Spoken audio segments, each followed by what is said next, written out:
बिस्मिल्लाहिर्रहमानिर्रहीम। अस्सलाम वालेकुम। उम्मीद करता हूँ सब लोग खैरियत से होंगे। इस वीडियो में हम आपको बताएंगे तुर्की के विज़िट वीज़ा के बारे में। पाकिस्तानियों के लिए बड़ी अच्छी डेस्टिनेशन है। ट्रैवल हिस्ट्री में बड़ा अहम किरदार अदा करता है तुर्की। और वैसे भी बड़ा खूबसूरत मुल्क है, देखने वाली जगह है। मैं खुद 5 दफ़ा तकरीबन जा चुका हूँ तुर्की, मुझे बहुत ज़्यादा पसंद है। इसमें आपको डिटेल बताएंगे कौन लोग तुर्की का वीज़ा अप्लाई कर सकते हैं, कैसे वीज़ा ग्रांट हो सकता है।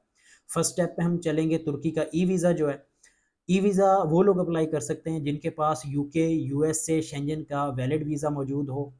अगर आपके पास यूके, यूएसए या शेंजन वगैरह का वैलिड वीज़ा नहीं है, आप तुर्की का ई वीज़ा अप्लाई नहीं कर सकते। अगर वीज़ा आपके पास मौजूद है तो आपको लिंक में मैं लगा देता हूँ वेबसाइट, यहाँ पे जाके आप अप्लाई करेंगे। तकरीबन 60 या $65 इसकी फ़ीस है और 10 से 15 मिनट में वीज़ा ग्रांट हो जाता है। आपको फ़ौरन मेल आ जाएगी, आप उसके ऊपर ट्रैवल कर सकते हैं। वो 6 माह के लिए वीज़ा मिलता है, लेकिन सिंगल एंट्री होता है। उस पे आप 1 महीने तक तकरीबन स्टे कर सकते हैं वहाँ पे। दूसरा स्टेप ये, जो लोग जिनके पास यूके या यूएसए वगैरह का वीज़ा नहीं है और फर्स्ट टाइम वो ट्रैवल करना चाह रहे हैं, तो उनके लिए ये है कि अगर तो आपके पास 3 से 4 कंट्रीज़ की ट्रैवल हिस्ट्री है, तो आप तुर्की वीज़ा अप्लाई करें, चांसेस ज़्यादा हैं। अगर आप फ्रेश पासपोर्ट पे कर रहे हैं तो बहुत मुश्किल होता है, तुर्की रिफ्यूज़ कर देता है। ठीक है, तो मेरा मशवरा तो ये है, बाकी आपकी मर्ज़ी है। इसमें हम डॉक्यूमेंट्स आपको बताएँगे कि तुर्की का अगर वीज़ा आप खुद अप्लाई कर रहे हैं बगैर किसी दूसरे वीज़े के, तो आपको सबसे पहले तो आपके पास वैलिड पासपोर्ट होना चाहिए। दूसरी चीज़ ये, आपके पास आईडी कार्ड की कॉपी हो, एफआरसी हो, फैमिली रजिस्ट्रेशन सर्टिफिकेट जो होता है वो आपके पास होना चाहिए। अगर कोई बच्चों का आप साथ में अप्लाई कर रहे हैं तो उनका बे फार्म होना चाहिए। अगर आप मिसेज़ का साथ में कर रहे हैं तो आपका एमआरसी भी साथ में लगेगा और उनका आईडी कार्ड और पासपोर्ट ज़ाहिर है। उसके बाद फ़ोटोज़ चाहिए वाइट बैकग्राउंड के साथ, 2 बाई 2 मैट फिनिश में। उसके साथ जो है बैंक स्टेटमेंट चाहिए। ये मैं आपको फिर बता दूं कि अगर आपके पास 4 से 5 मुल्कों की, 3 मुल्कों की, 4 मुल्कों की ट्रैवल हिस्ट्री है और आप तुर्की वीज़ा अप्लाई कर रहे हैं, तो आपका 6, 7, 8 लाख रुपए के क्लोजिंग बैलेंस पे भी वीज़ा लग जाएगा। अगर आपके पास 1 या 2 मुल्कों की ट्रैवल हिस्ट्री है तो आपको बैलेंस जो है थोड़ा-सा ज़्यादा चाहिए। आपके पास कम से कम 1 मिलियन प्लस बैलेंस हो, 10 से 15 लाख आपका बैलेंस हो, क्लोजिंग बैलेंस जो आपके अकाउंट में है, तो फिर चांसेस हो गए। अगर बैलेंस कम होगा और ट्रैवल हिस्ट्री भी आपकी 1 या 2 कंट्रीज़ की है, तो रिफ्यूज़ होने के चांसेस ज़्यादा होंगे। तो ये आप अपना अकाउंट वगैरह खुद देख लें। उसके बाद आपका लेटर हेड, अगर आप बिज़नेस करते हैं जिस पे आपने ट्रैवल प्लान उन्हें देना है, वो चाहिए। अगर आप जॉब करते हैं तो लास्ट 3 मंथ की सैलरी स्लिप चाहिए।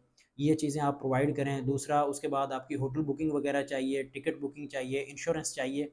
ये चीज़ें लगा के आप अप्लाई करेंगे तो आपके बैंक बैलेंस और ट्रैवल हिस्ट्री की बेस पे आपके वीज़ा के चांसेस हो गए। अगर ट्रैवल हिस्ट्री भी 3-4 कंट्रीज़ की है, बैंक बैलेंस भी ठीक है, स्टेटमेंट ठीक है, क्लोजिंग बैलेंस ठीक है, तो इंशाल्लाह वीज़ा ग्रांट हो जाएगा। तुर्की 3 माह का वीज़ा देता है आपको। वीज़ा ग्रांट होने के बाद 3 महीने के अंदर आप ट्रैवल कर सकते हैं। वीज़ा ग्रांट जो आपको होगा वो उतने ही दिन का होगा जितने दिन का आपने ट्रैवल प्लान दिया है। अगर आपने 8 दिन के लिए अप्लाई किया है तो 8 दिन का वीज़ा आपको मिलेगा। अगर आपने 10 दिन के लिए किया है तो आपको 10 दिन का वीज़ा मिलेगा। यानी 10 दिन का वीज़ा मिलेगा, लेकिन आप वो 3 महीने के अंदर कभी भी उस पे ट्रैवल कर सकते हैं। अच्छा, तीसरा ऑप्शन जो है इस वक़्त पाकिस्तानियों के लिए बहुत ज़बरदस्त ऑफ़र चल रही है, वो ये है कि हमें टर्किश एयरलाइन ने ऑफ़र दी है कि अगर आप उम्रा करने जाते हैं और टर्किश एयरलाइन के थ्रू आप जाते हैं, तो आपको इस वक़्त जो है तुर्की का वीज़ा बिल्कुल फ्री है, बिल्कुल फ्री है। सॉरी, मैं बताना भूल गया कि पहले जो आप अप्लाई कर रहे हैं अपने डॉक्यूमेंट्स पे, तो उस पे जो आपका खर्च जो है तकरीबन वो वीज़ा फ़ीस मिला के और अनातोलिया के चार्जेस मिला के और उनकी इंश्योरेंस वगैरह मिला के वो तकरीबन 55-56 हज़ार रुपए है, 55,000 के लगभग है, वो आपका खर्च आएगा। अच्छा, इसमें जो है उन्होंने वीज़ा फ्री जो कहा है, वो इस तरीके से है, अगर आप टर्किश एयरलाइन की टिकट हो आपके पास, उम्रा का वीज़ा हो, आप अप्लाई कर सकते हैं जाके, वो आपसे वीज़ा फ़ीस नहीं लेंगे। बाकी जो अनातोलिया के जो चार्जेज़ हैं, वो ले लेंगे आपसे, तो वो तकरीबन 30 से 32 हज़ार के लगभग वो चार्जेज़ होंगे, वो आपसे ले लेंगे और आपको तुर्की वीज़ा के चार्जेज़ नहीं पड़ेंगे बिल्कुल, वो आपको फ्री है। ये इस वक़्त गोल्डन चांस है पाकिस्तानियों के लिए, जो पाकिस्तानी तुर्की देखना चाहते हैं। आपको 7 दिन का ट्रांज़िट वीज़ा मिलेगा तुर्की का। आप यहाँ से तुर्की जाएँगे, आप वहाँ से 4, 5 या 6 दिन या 7 दिन तक वहाँ पे स्टे कर सकते हैं, उसके बाद आप उम्रा करने चले जाएँ। इसकी शर्त यही है कि टर्किश एयरलाइन टिकट हो और उम्रे का वीज़ा हो आपके पास, और जब आप अप्लाई करने जाएँगे तो आपने बैंक स्टेटमेंट भी अपनी देनी है। इसके अलावा जो बाकी इज़ाफ़ी डॉक्यूमेंट्स हैं वो नहीं चाहिए इसमें। बैंक स्टेटमेंट वो इसीलिए ले रहे हैं कि ताकि उनके पास कम से कम आपके फ़ंड्स का सबूत तो हो, प्रूफ़ हो उनके पास ये बंदा अफोर्ड कर सकता है। ये गोल्डन चांस है, जो पाकिस्तानी तुर्की जाना चाहते हैं, तुर्की का वीज़ा नॉर्मल कंडीशंस में इतना ईज़ी नहीं होता, इस वक़्त जो पाकिस्तानियों के लिए ऑफ़र चल रही है। तो अगर आपको ये है तुर्की देखने का शौक है, आप तुर्की भी देखें, साथ में उम्रा भी करें, इस वक़्त गोल्डन चांस चल रहा है, लंबे चौड़े डॉक्यूमेंट्स भी नहीं चाहिए। ये मुकम्मल तुर्की के बारे में डिटेल्स हैं, आप अपनी प्रोफ़ाइल के हिसाब से अप्लाई कर सकते हैं। बेहतरीन मुल्क है, बेहतरीन ट्रैवल हिस्ट्री के लिए भी बेहतरीन है, और इंशाल्लाह मज़ीद वीडियोज़ में हम दूसरे कंट्रीज़ के बारे में बात करेंगे।